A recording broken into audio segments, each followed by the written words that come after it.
বর্ষা এলেই জলাবদ্ধতায় স্থবির হয়ে পড়ে কিশোরগঞ্জের কোর্ট শোলাকিয়া এলাকা।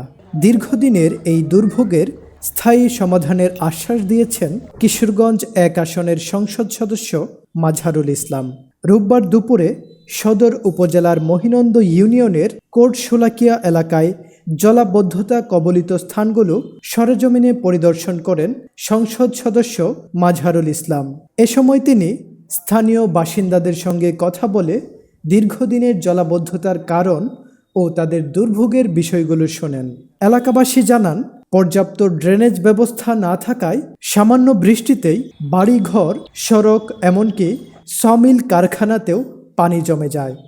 এতে চরম ভোগান্তিতে পড়তে হয় স্থানীয়দের। পরিদর্শন শেষে সংসদ সদস্য বলেন, স্থায়ীভাবে জলাবদ্ধতা নিরসনে নিকটবর্তী খাল বা নদীর সঙ্গে সংযুক্ত একটি কার্যকর পানি নিষ্কাশন ব্যবস্থা গড়ে তোলা প্রয়োজন। বিষয়টি সংশ্লিষ্ট দপ্তরের সঙ্গে সমন্বয় করে দ্রুত বাস্তবায়নের উদ্যোগ নেওয়া হবে বলেও আশ্বাস দেন তিনি।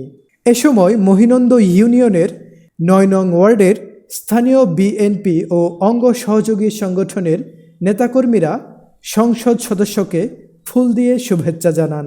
এর আগে তিনি মহিনন্দ ইউনিয়নের বিএনপির সাবেক সভাপতি ও সাবেক ইউপি সদস্য মরহুম হাবিবুর রহমান খুকনের পিতার কবর জিয়ারত করেন এবং পরিবারের সদস্যদের খোঁজ খবর নেন।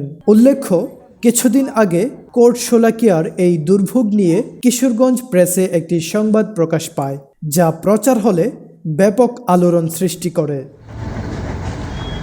News desk, Kishoreganj press.